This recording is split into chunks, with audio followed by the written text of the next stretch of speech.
Hello, my fellow readers. It is I, Dark70777, with another fanfiction reading. As always, a link to the story will be in the description below. Please like, subscribe. Please like the video, subscribe to the channel, click on that bell for notifications, and leave a comment in the comment section below your thoughts on the story and any other fanfictions you want me to read or review. First off, I have a new background. One of the shows love or like the older animes. Try and guess who this is. I dare you. I dare all my fans. Try and guess who this girl is. She was actually my original waifu. So yeah, let's get started. So the fanfiction I'm going to be reading is Dead Girl Walking by Millennial Theory. It's a Miraculous Tales, Ladybug, and Cat Noir, and it has a crossover. I did this on the roulette wheel. This is pretty much what happened. It basically landed on Heather's X-Plays, and it had H, and Heather's, and this was only one that's on for that I could do a read of. I already figured out my next fiction reading is. It's going to be Pip's Treasure Chest 2, right here. These are all the fanfics I'm going to be reading. I have, this actually is a, one, two, three, four, the sixth story of a six-story series. I have to review all the other ones, except for Pip's Treasure Chest right here. I already reviewed that story. It just makes more sense to read, to do reviews of all the other four stories before I do, Pip's Treasure Chest 2. So let's read the synopsis for the story. Inspired by the song Dead Girl Walking from off-Broadway musical Heather's back in 2014, OC, out of character for those who don't know. I don't own the characters or Heather's. Now here's the thing, I don't know what Heather's is. I know what Miraculous is, I've seen about one episode. I heard a lot of good things about it, but I have not seen it. Well, that often aside from that episode. It was an episode about, girl with the umbrella, and they had tried to break the umbrella, or something like that.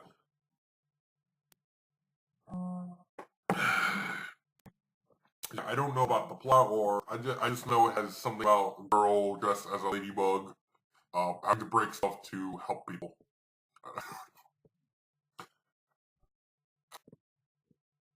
How long? Oh, it's 14,000 words. Alright. 1,400 words, my bad. Let's get started.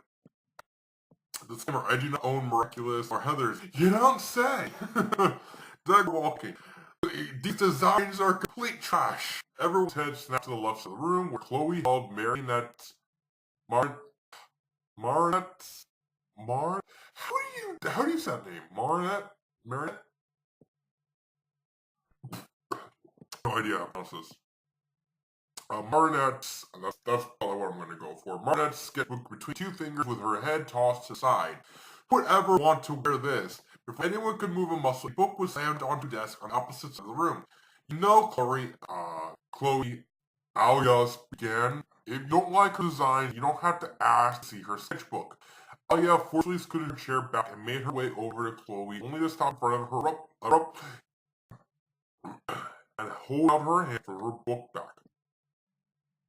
Marinette stopped breathing. Honestly, she didn't care what Chloe thought of her designs, but she was afraid of what was about to ensue. Chloe scoffed. Oh, please, cry the river, she said, not looking at Alia, but passed her shoulders to Marinette. I'm just warning the people about these horrible designs. Oh, wait, I got it.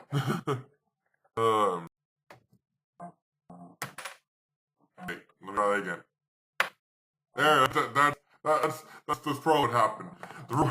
You could hear a coin drop. The unimaginable happened. The picture stopped with Alia's hand reached across her body, and Chloe's left cheek starting to turn bright pink. Slap. Chloe's eyes went wide as she slowly went to cup her cheek. Bitch. Marinette began softly as she rose out of her seat. No, Mari, stay out of this. Chloe's look of surprise suddenly turned into a scowl. Stay out of it! This is her fault. Everything is always her fault. Chloe screamed, walking closer where Marinette stood at her desk. You're just jealous that I won. Because let's face it, you never have Adrian's heart. And it will always belong to me. I don't get it. Marinette's blood began to boil. Chloe was wrong. Marinette did have his heart. After their reveal about a year ago, they began a steady relationship, but mostly as Ladybug and Chat Noir.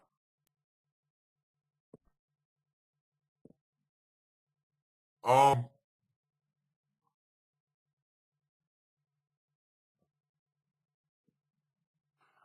I'm just gonna highlight that.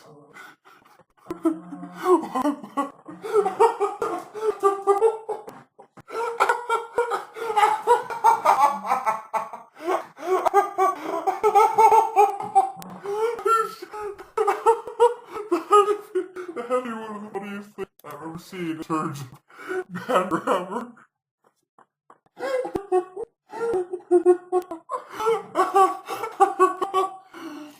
Chat Noir.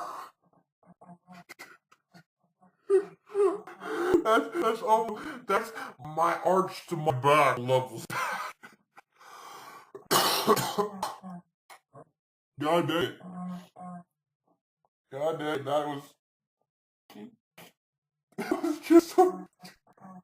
Oh God, I don't want this. I don't want my laughter to go on too long. Take a sip. Alright, where is it? Okay. What? What?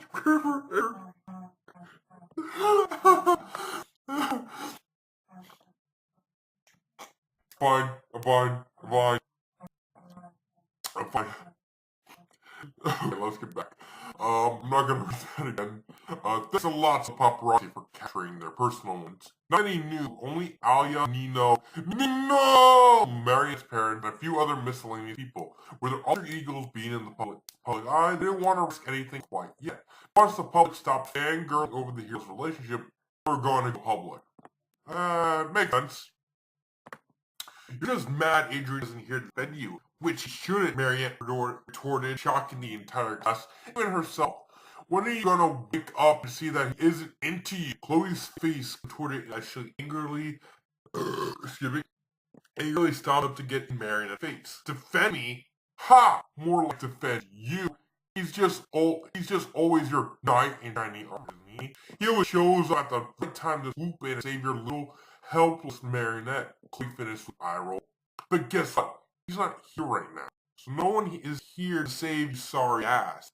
Marinette shook her head with a small laugh. You're one to talk, and before you say anything, no, this isn't a situation you can beat your eyes at your daddy and make everything and everyone bow down to you. These are Adrian's things we're talking about, and if he wants to defend me, fine. You need to wake up and face reality, or else you're dumber than I thought. Chloe frowned, only deep with Marionette's comment. Chloe leaned into Marionette's ear, speaking only loud enough for her to hear. You are done for. Ooh. Okay. After school, Marinette paced back and forth in her room. Oh, Tiki, I think I really messed up. What am I going to do? Tiki flew over to sit on Marinette's shoulder and caress her jawline. You'll be okay, Marinette. Don't take Chloe too seriously. But should I, Tiki? Marinette began. She had power not only within the school, but she could rule my daily life. Marinette gasped. I just commit social suicide. Who the hell cares about social suicide? You're alive. If it was regular suicide, then fine. Fine. You can claim. But saying, oh, my social media is done for. I don't use social media outside of YouTube and the fanfiction communities. So yeah, I don't care about Twitter and Facebook. You know, I mentioned this multiple times. I don't care about them. Their websites commit their own suicide. It's already happening with literally everyone leaving Facebook and Twitter because they're just tired of people always like have people banned for literally no reason. Mary, it's only Friday. You at least have till Monday. Marinette gave a small smile to the Dee. She appreciated her attempts at cheering her up, but it wasn't really looking. I need some fresh air, Marinette sighed. Tiki, spot on. Marinette didn't think about anything. She just swung along the streets of Paris like she had no care. Okay, so it's probably French word. Because I don't even know what where Miraculous took place in. That's how little I know about that shit. like she had no cares in the world. But then she suddenly stopped on a specific building, not purposely, but out of habit. It was the building right across from a certain someone's window, one she had climbed through many times before. I wonder if Adrian's home yet. Before giving it a second thought, she hooked her yo-yo onto a nearby lamppost before swinging to the ledge of the window. She gave a couple of small taps to see if he was in his room, but the window popped open at her touch. She jumped in, releasing her transformation almost immediately. Is he sleeping? Chatin, Mary said, almost purring the name. Adrian groaned as he propped himself up on one window to give an unceremoniously loud yawn. His eyes fluttered open before he caught his head to say, Marinette, what are you doing in my room? Sorry, Marinette said in a hushed voice, but we really need to talk. Adrian shifted into a full upright position and patted the spot next to him. Marinette pulled back his duvet and sat down carefully, pulling the covers back over her legs. Oh, did you just get back from a photo shoot? Marinette asked. Yeah, it was last night's Akuma attack. Akuma the hedgehog. I didn't even bother to change before getting into bed. Adrian threw his head back in a quite throaty laugh. Marinette couldn't help herself. She snaked her right arm around his neck and pressed her lips to his startled Adrian. But Adrian immediately relaxed under the touch of his Ladybug. He eventually found her wrist with his hand and began playing with belt loops of her personally made hands. He eventually pulled her left arm to meet the nape of her neck, pulling gently at his blonde hair, forcing Adrian to turn his whole body toward her. Wait a minute. Wait. Okay, it's T-Brace. Wait, this is getting, too touchy-feely. Okay. Adrian eventually pulled away, a bit soon for Marinette's liking. Although I have thoroughly enjoying myself, lady. Why exactly are you here? Marinette sighed. She knew she had to face inevitable eventually. Today at school, Chloe threatened me. And it wasn't her usual daddy's gonna hear about this rant. She was pissed. So if I'm being honest, I have until Monday to live. Adrian chuckled. Well, I guess that's one way to look at things, but it doesn't exactly answer why you're here. Because Marinette began with a small smile. No matter what kind of shit is happening in the world, you'll always be there for me. Both as Adrian and Chat. Two errors. Adrian smiled as he brought Marinette closer and buried himself in her hair. Marinette let a small gasp as Adrian hoisted her into his bridal style and began running kisses along her jawline. He shifted her from his lap to his bed just before he flopped down next to her. A grin that formed on Adrian's face would have made Cat Noir.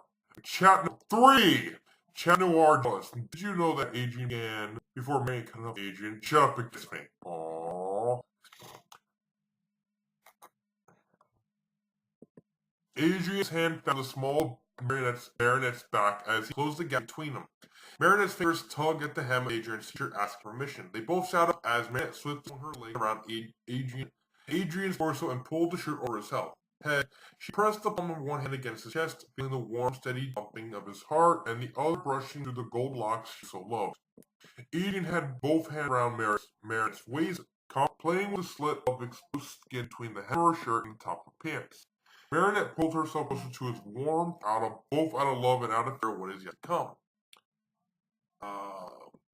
Across the room on Adrian's desk, two Kwame sat on a small throw pillow. So is it rude to stay here or Tiki be a trail of nah? Plag replied. Is that actually how you say Plag? Replied, this is where my cheese is. I'm staying right here. The Tiki only shrugged before the two little deities leaned over and fell asleep. That's the story. First off, I don't.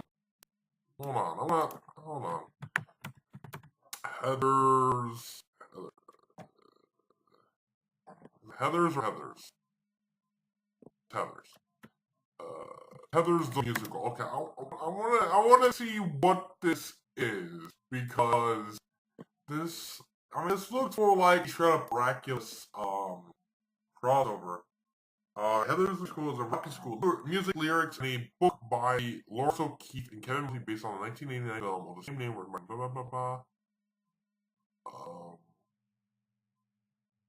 So what's it about? Wait,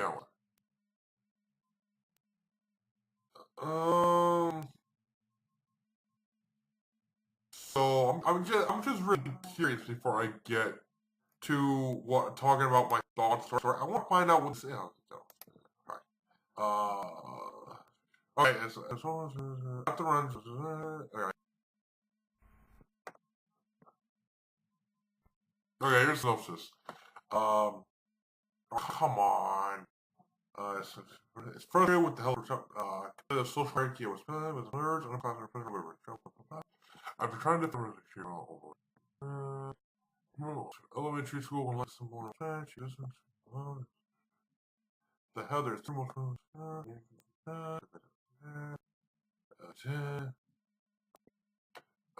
here's for the hell there's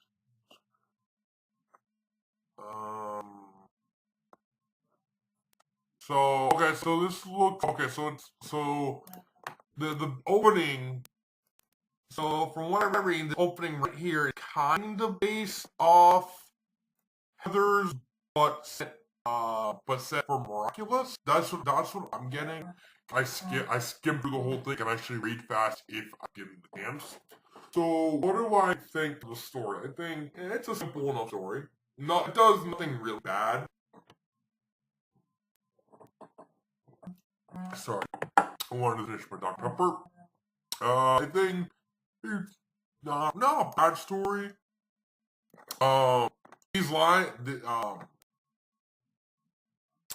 These these two lines right here, they need to go. They need to go. There is no reason for these lines right here to stay. They need to go. This one right here, that's fine. This one right here, that's fine. That you can keep those. But just get rid of these two. Also, two grammar errors. Yeah, the grammar errors. Boy, what errors? It's only really funny once you notice at the top. It literally says the name right here. Like the actual, there's no reason to put an H right there. I mean, I could probably, let's see, chat noir. Wait, what? Is this actually, let chat,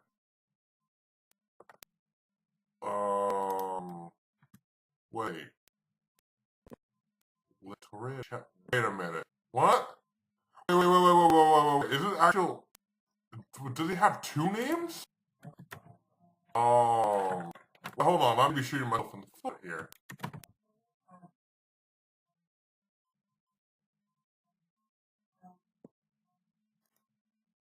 Because it says Cat Noir.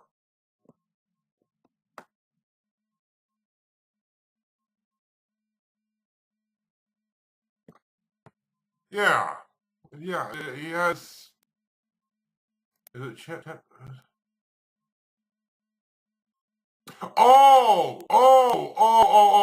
That explains it. The author is using the French version of the name. I didn't know that. Okay, okay. So I